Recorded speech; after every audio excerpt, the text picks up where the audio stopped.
Good evening, whakalafoleatu, and welcome to tonight's bulletin of BCN News. Leading our news tonight, the blessing ceremony of the new power facility at Tuila did not start off well, with some very disappointed traditional landowners. The government's power facility is funded by the Australian government. Here's more on that story. The blessing of the site where the newer government power facility will be built at Tuila was held yesterday morning. Blessed by the President of the Ekalesia Niue, Reverend Nuka Tauevihi, the ceremony was the opportunity for the government to acknowledge the donor, the Australian government. I've been asked to say a few words of acknowledgement, in particular to the Excellency Susan Allen on behalf of the Australian government. We extend to you a most thankful and appreciation for the kind support to Niue's renewable energy generation. We have a lot of issues thus far. Still trying to keep up with the plan that the DG has mentioned before, achieving a fully renewable energy supply by 2025. This is one of the key goals of The Director General of Infrastructure, Andres Iohane, spoke about the government's 10-year energy strategic roadmap, which sets targets such as the 80% renewable energy generation by 2025. Iohane told the gathering that this year, 2020, the Niue Power Corporation has achieved 40% of renewable energy generation. The installation of solar arrays and battery storage has been a great investment for Niue, and a clear example of strategic and environmentally sensible decision making. The Australian government too is acutely aware of the need to protect our own environment for our people and our future generations. We want to play our part in broader efforts to reduce climate change and limit greenhouse gas emissions. Now, I'm very conscious that Australia's commitment to this goal may not have been completely apparent in recent years, but I'm very happy to say that things are changing. Most recently, my government announced a major program as part of its efforts to support economic recovery from the COVID-19 pandemic to enable the rapid deployment of new and emerging low emissions technologies in Australia. Like Niue, we're looking to renewables as key to facilitate a switch to low emissions electricity generation. This year, renewables are expected to contribute 27% of Australia's electricity, and 1 in 4 Australian households currently have solar panels on their roofs. We might still be behind Niue in our reliance on solar, but it's our objective and we're getting there.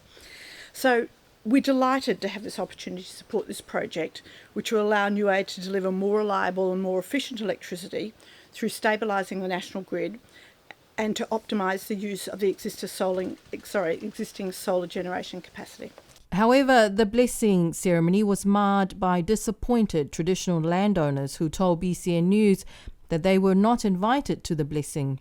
One of the traditional landowners said that they were just made aware of the blessing ceremony that morning about 15 minutes before 10 o'clock when it was due to start.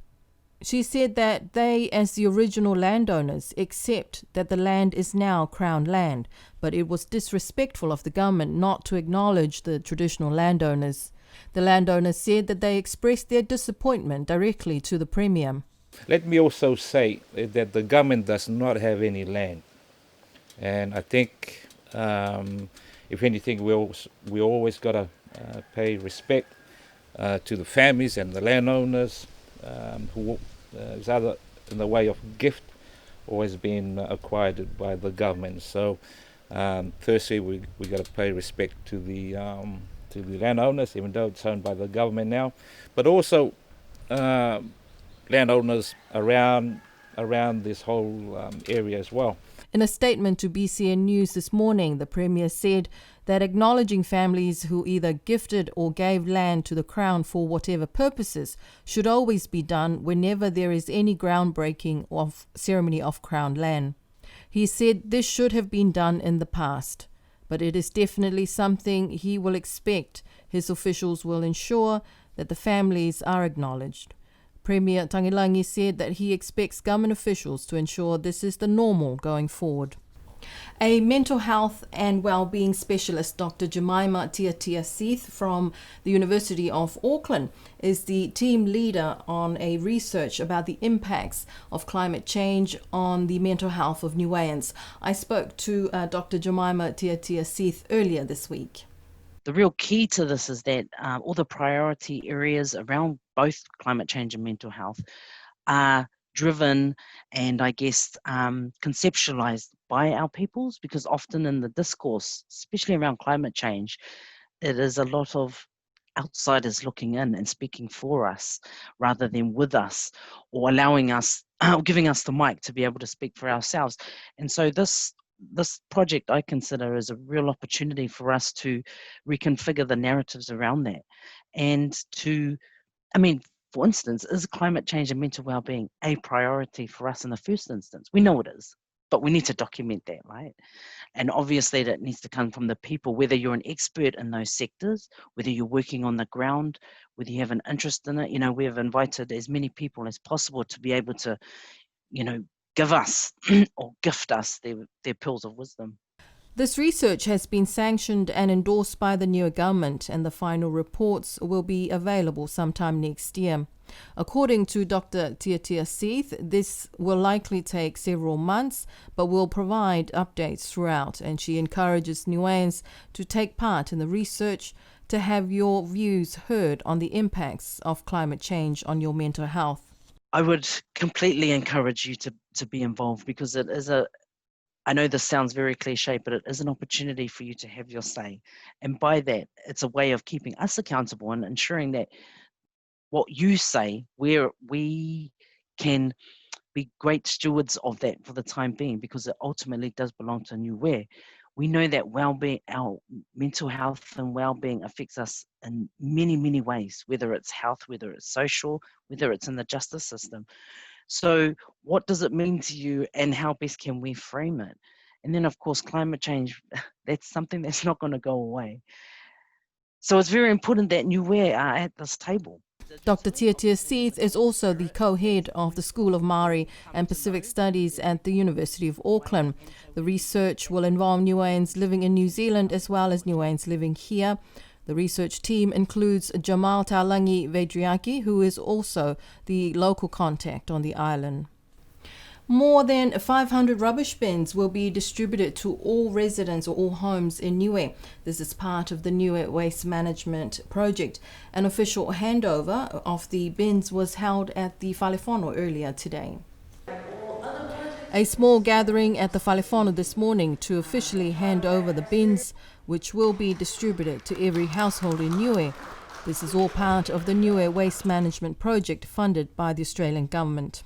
Waste management we're all becoming increasingly aware of the importance of sound waste management practices. It's important on a global and national level to help protect the planet and preserve our own health, and that is the world's ecosystems.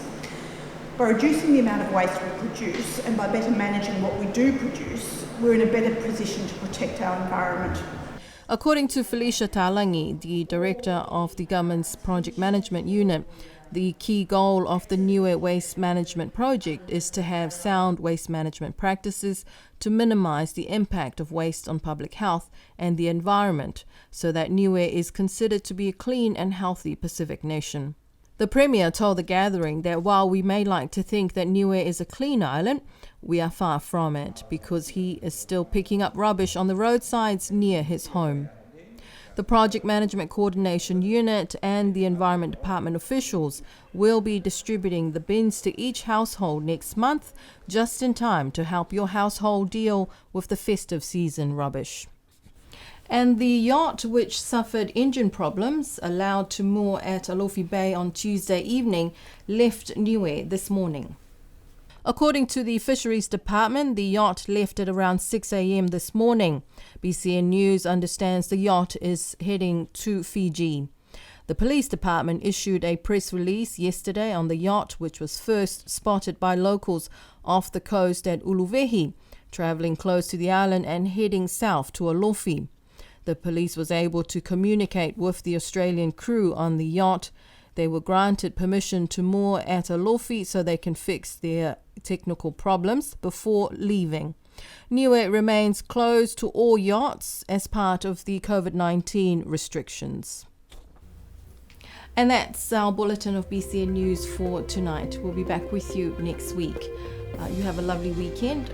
Good night.